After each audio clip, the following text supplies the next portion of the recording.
денеска Советот ја одржа својата 21 седница, или прва за оваа 2023 година, која што беа поместени 28 точки, меѓу кои, како поважни, би ги издвоил неколку, и тоа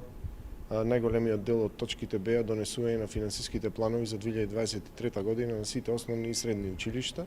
понатаму финансиските планови и планот за инвестициони вложување на јавната општинска установа Градска библиотека Борка Талевски и на јавното комунално предпријатие Водовод и канализација, кои што ќе се однесуваат за нивната работа, односно ќе ги покажат главните правци за нивната работа во 2023 година. Исто така на дневен ред на оваа седница беше извештајот за работата на Советот на општина Прилеп за 2022 година, каде што јас како председател би можел вака една кратка ретроспектива на се она што Советот во 2022 година сработи и беше поместено во извештајот кој што советниците го изгласаа едногласно. Во 2022 година Советот донесе повеќе популарни одлуки кои се однесуваат на подобрување на квалитетот на живот на нашите сограѓани и би почнал прво со програмата и правилникот за доделување на еднократна парична помош за секој новороденче родено на територија на општина Прилеп. Исто така таа одлука ја донесовме и за да важи за 2023 година, 6.000 денари за секое семејство кое што добило принова во 2023 година. Постапката е многу едноставна, ги охрабрувам сите граѓани да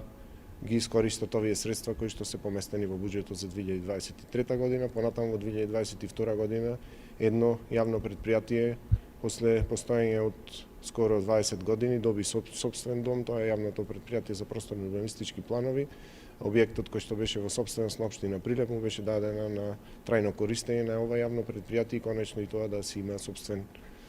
простор каде што ќе функционира нормално и непречено.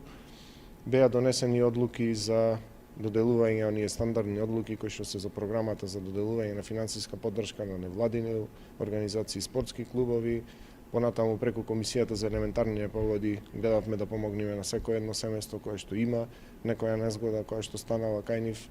и ред други програми кои што ги има во буџетот. Знаете дека како Совет влеговме во еден проект за поддршка, односно за јакнување на капацитетите на советите во фаза 2 на UNDP, на која што очекуваме конечно сега еве во овој период да нашата сала за одржување на состаноците на седниците на Советот на општина Прилеп да биде оплеменета со нова техника и технологија со која што ќе даде дополнителен квалитет на седниците, бидејќи и преносот оди во живо, знаете добро, една година и тоа би го спомнала во оваа ретроспектива на она што се сработил Советот во 2022 година. Пред самиот крај на годината, односно во ноември, донесовме и одлука за пошумување, со тоа исполнивме уште едно ветување кон граѓаните и како Совет се заложивме за една подобра и почиста животна средина во која што треба да живеат нашите сограѓани и тоа би било вака генерално на ние точки што денеска одлучувавме и расправавме како Совет на општина Прилеп.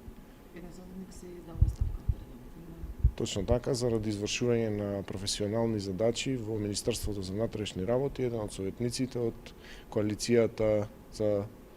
на Социјалдемократскиот сојуз си даде оставка, беше верификувана неговата оставка без расправа и на негово место од кандидатската листа на советници од Социјалдемократскиот сојуз и коалицијата во редовите на Советот пристапи нов член на Советот, таа е госпоѓата Мирјана Крстеска.